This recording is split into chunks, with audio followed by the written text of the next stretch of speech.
desbordado y ya anega terrenos de cultivo en Villanueva de los Infantes. En un día, el caudal allí ha subido 1 metro de altura.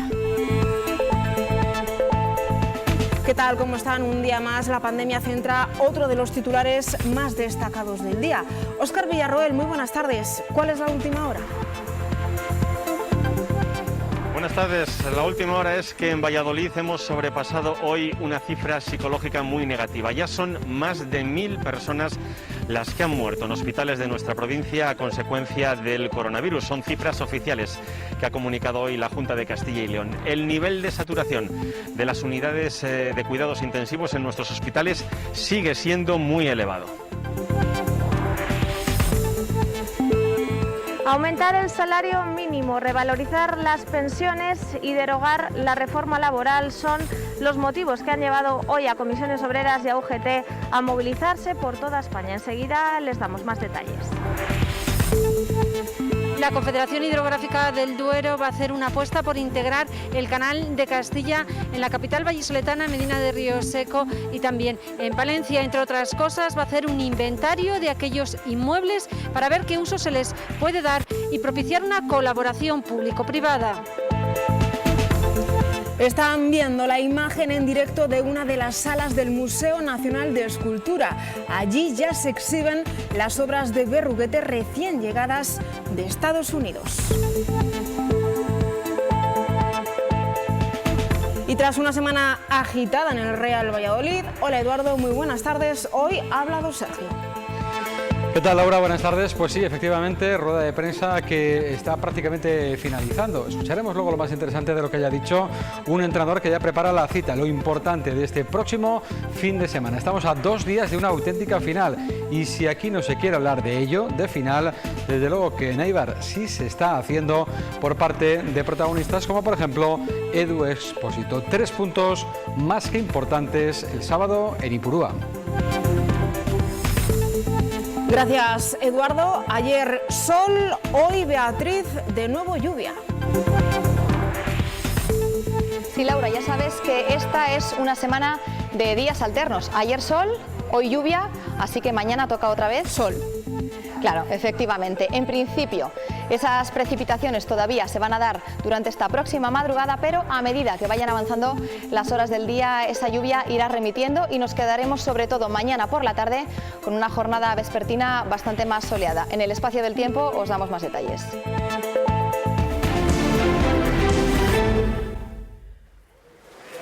Hoy se cumple 1 año de estas imágenes que seguramente recuerden. Era la primera vez que llegaba un aviso en Valladolid sobre un posible caso de coronavirus que al final no fue tal. Mucho ha llovido desde entonces, a día de hoy la situación es muy complicada, vamos mejorando en cuanto a contagios, pero no en cuanto a presión hospitalaria. El que más lo sufre sigue siendo el Hospital Río Ortega. Óscar. En este hospital ahora mismo tan solo hay 6 camas libres dentro de la UCI, de las 62 que hay habilitadas para poder acoger enfermos. Y es que nos ha dicho la Junta de Castilla y León que cada enfermo que entra a ocupar una plaza en la UCI está de media 3 semanas completas, 21 días, y eso hace que apenas se pueda desalojar el volumen de pacientes que hay dentro de las unidades de cuidados intensivos en los hospitales de nuestra provincia. Como bien decías, el nivel de contagios cada día va bajando. Hoy tan solo han sido 145 personas las que se han detectado en las últimas 24 horas. Hace no mucho estaban siendo 700 y 800 cada día. Pero es cierto que los hospitales siguen colapsados y que el número de fallecimientos es importante cada jornada. Las últimas 24 horas, 7 personas han muerto en los hospitales de Valladolid, que nos dan el resultado de 1006 fallecidos, como avanzábamos en titulares. Con todos estos datos, dicen desde el Gobierno autonómico que las medidas restrictivas que están en vigor todavía van a durar varios días, porque mientras no se consiga resolver la saturación de los hospitales, no se van a suavizar.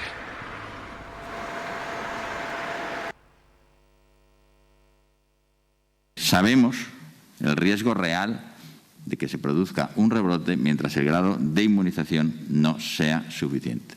Por tanto, nuestra intención es continuar con las medidas hasta que los niveles de alarma estén en una situación que nos permita ir progresivamente y de manera lo más prudente posible relajando esas medidas restrictivas.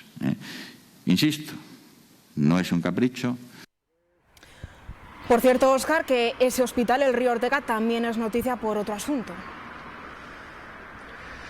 Sí, SACIL tendrá que indemnizar a un paciente de 64 años que tuvo aquí una cirugía programada y tuvo complicaciones serias en el posoperatorio. El paciente ingresó a finales del mes de junio del año 2017 para una cirugía programada de estenosis lumbar, una enfermedad que afecta a la médula espinal y también a algunas terminaciones nerviosas. Fue operado y en el posoperatorio tuvo problemas. La circunstancia es que el neurocirujano, que lo tenía que visitar para resolver esos problemas, no lo visitó y solo lo atendió telefónicamente. Los problemas continuaron y eso provocó que el paciente tuviera que sufrir una segunda operación, pero ya tenía unos daños irreversibles. Había sufrido impotencia sexual, necesitaba el uso de una sonda por incontinencia urinaria y también de heces y tenía falta de sensibilidad en los pies. A día de hoy, el paciente está recibiendo rehabilitación neurológica y cada día necesita el uso de pañales. La Asociación Defensor del Paciente ha logrado defender a este enfermo y que la Sanidad de Castilla y León haya aceptado indemnizarlo con 81.000 euros. Gracias, Óscar, por esta última hora en directo. Vamos con más asuntos. El número de profesionales que teletrabaja de forma habitual en nuestra comunidad ha descendido un 44% respecto a la primera ola de la pandemia. En la media nacional el descenso del teletrabajo es menos acusado, en torno al 36%, pero hay personal que quiere trabajar desde casa y no tiene el visto bueno de su empresa. Noelia es empleada en un call center, donde en marzo toda la plantilla comenzó a trabajar desde casa. Volvimos a la oficina poco a poco desde el 8 de junio hasta finales de agosto. Excepto las personas de riesgo. Tras varias quejas consiguieron que más de la mitad del personal trabajara de forma telemática. Esta medida la han prorrogado hasta el próximo día 15. Excusas que nos ponen de no poder teletrabajar es que todas las medidas que el gobierno impone se están tomando. Pero desde enero ya ha habido 17 contagios. Algo similar sufre Olga, que tras ser operada de un riñón y aun siendo considerada persona de riesgo, su empresa le deniega el teletrabajo. Es que no lo entiendo, hay gente que no quiere estar teletrabajando, que preferirían estar en el centro, y personas como yo, que somos varios, que tenemos riesgo, tengamos que estar allí. No es la única. Han denunciado que la empresa está impidiendo el teletrabajo a embarazadas y personas de especial sensibilidad. Ambas compañías cumplen los protocolos, pero para los afectados el riesgo está en las zonas comunes. En los baños, que sí, hay que estar 2 personas, pero tú no lo sabes hasta que no estás dentro. Lo único que quieren es minimizar riesgos con el teletrabajo. UGT y comisiones obreras se han movilizado hoy en todas las capitales españolas. En Valladolid lo han hecho frente a la delegación del Gobierno. Las pensiones, el salario mínimo y la reforma laboral son sus principales reivindicaciones. Reivindican al Gobierno de coalición que cumpla con sus promesas electorales. Que el Gobierno dé marcha atrás, de que atienda las reivindicaciones sindicales. Y se refieren a cuestiones como el salario mínimo. Nuestro planteamiento, que ya estaba firmado con el Gobierno, es que para el 2021 el salario mínimo interprofesional sean 1.000 euros mensuales, pero con un objetivo claro: dar cumplimiento a la Carta Social Europea de que al final de la legislatura el salario mínimo interprofesional en España sea el 60% de los salarios firmados en convenios colectivos. Se está castigando a los salarios más bajos. Estamos hablando de, en Castilla y León, cerca de 120.000 personas que van a tener su salario congelado. O a las pensiones. Ahora mismo hay un problema de ingresos importante, porque aumentan las personas que se incorporan a la jubilación y por lo tanto se necesita un refuerzo extraordinario de los presupuestos generales del Estado. Y que se revoque la reforma laboral. Las 2 reformas laborales, tanto del PSOE como del Partido Popular, pero sobre todo la del Partido Popular del año 2012, porque ha sido una reforma laboral que no ha creado empleo, ha destruido empleo, ha precarizado el mercado de trabajo. Los empresarios prefieren un despido factible, flexible, libre, y nosotros lo que queremos es un mercado de trabajo estable. Piden también que se extiendan los ERTEs hasta la finalización del estado de alarma y ayudas directas para las empresas. Anuncian más movilizaciones si no se retoma el diálogo social.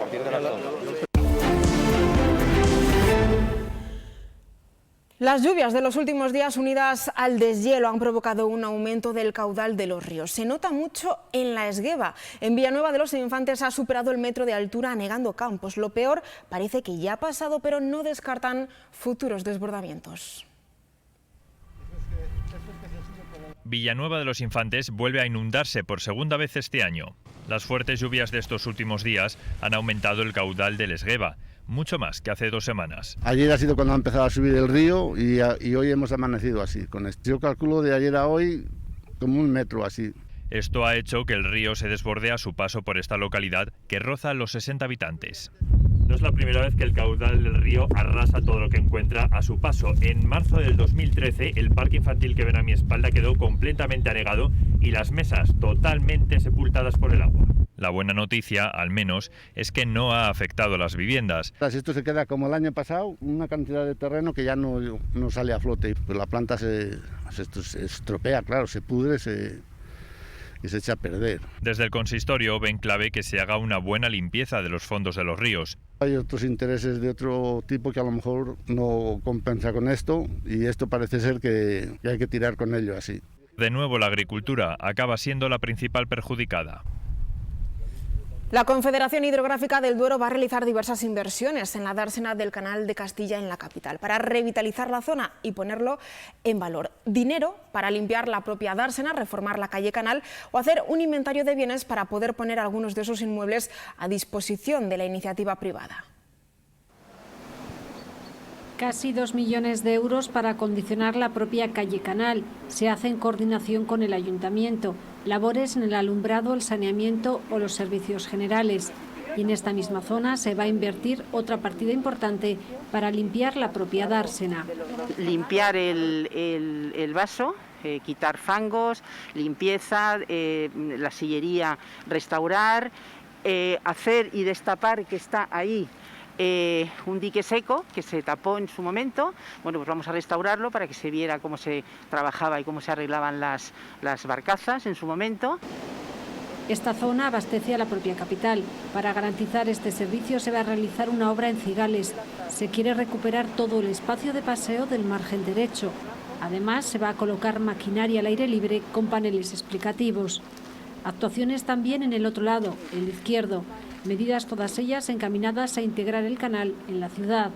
En paralelo, se está haciendo un inventario de los bienes de que dispone la Confederación y así adoptar medidas. ¿Cuáles son los edificios que nos interesan para la explotación del canal? Con lo cual son edificios que se quedarán en el servicio público. Lo que pretendemos es ver aquellos edificios que podemos animar a que vía participación público-privada se puedan explotar. Se pretende potenciar el aprovechamiento turístico del canal. Se quiere ver qué recursos hidroeléctricos están pendientes de explotar para hacerlo directamente la Confederación y los beneficios revertirlos en el propio canal.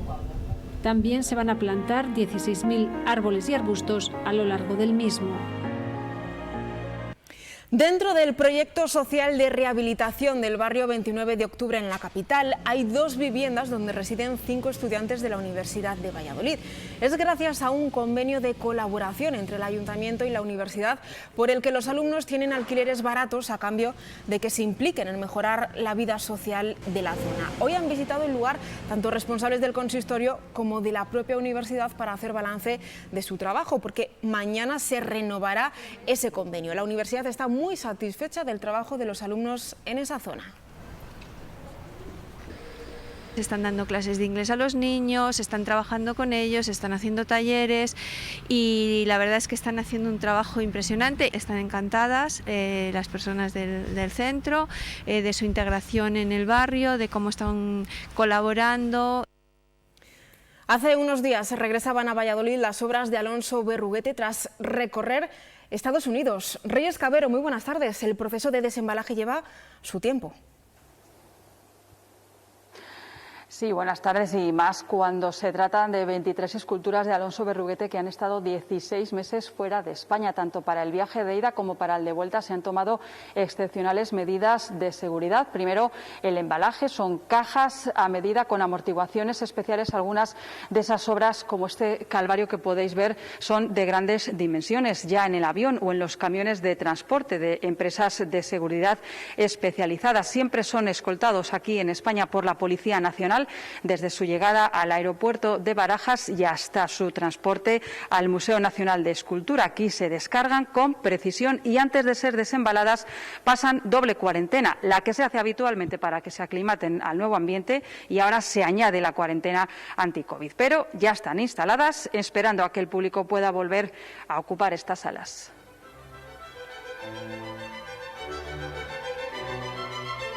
Era una oportunidad única para que se conociera en Estados Unidos la escultura policromada del barroco español, y 37 obras de Alonso Berruguete viajaron a la National Gallery de Washington en septiembre de 2019, con grandes medidas de seguridad. Viajamos 2 correos del museo y estuvimos supervisando todo el proceso hasta que se montaron las piezas. Desde Washington a Dallas, misma operación, pero llegó marzo de 2020. Todas las piezas embaladas quedaron confinadas en el Meadows Museum de Dallas. Nos hacía estar a todos con esa incertidumbre y con esa inquietud de qué iba a suceder, ¿no? Pues eso se incrementa con unas piezas tan especiales como son estas.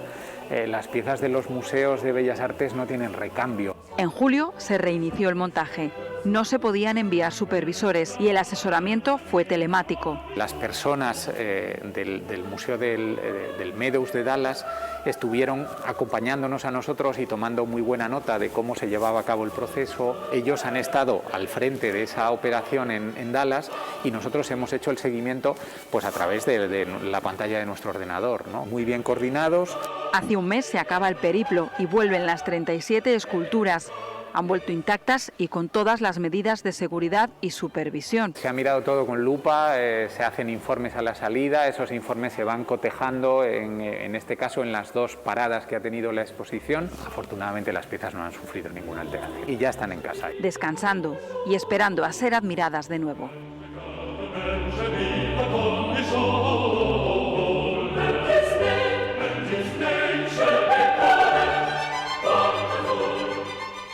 Y el Museo de la Ciencia de Valladolid se suma un año más a la celebración del Día Internacional de la Mujer y la Niña en la Ciencia. Lo hace con una muestra que pone rostro y nombre a muchas mujeres que a lo largo de los siglos han transformado el mundo, desde ámbitos muy diversos como la política, la literatura o la música y, por supuesto, la ciencia. Es gratuita y se puede ver hasta el 7 de marzo.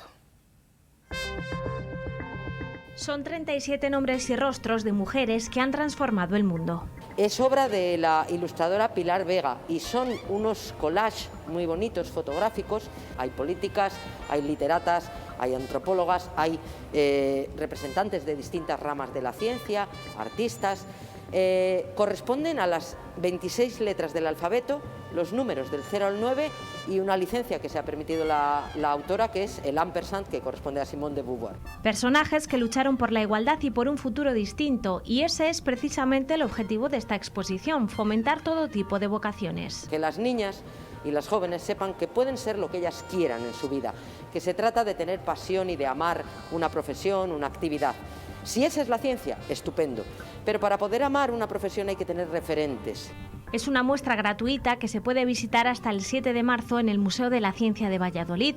Este espacio se suma así al Día Internacional de la Mujer y la Niña en la Ciencia, pero además lo hace con otras actividades. Hemos organizado un concurso Kahoot, está dedicado a mujeres científicas, a 15 mujeres científicas, y bueno, tiene un gran aliciente, y es que hay 2 premios para la primera y segunda personas clasificadas. La primera recibirá 2 entradas dobles al museo, y la primera y la segunda una calculadora científica. Y además de esto, el viernes lanzaremos también una nueva sección dentro de nuestro canal YouTube que hemos titulado Ellas son ciencia. En él participarán varias investigadoras del CSIC que contarán su experiencia y trayectoria profesional.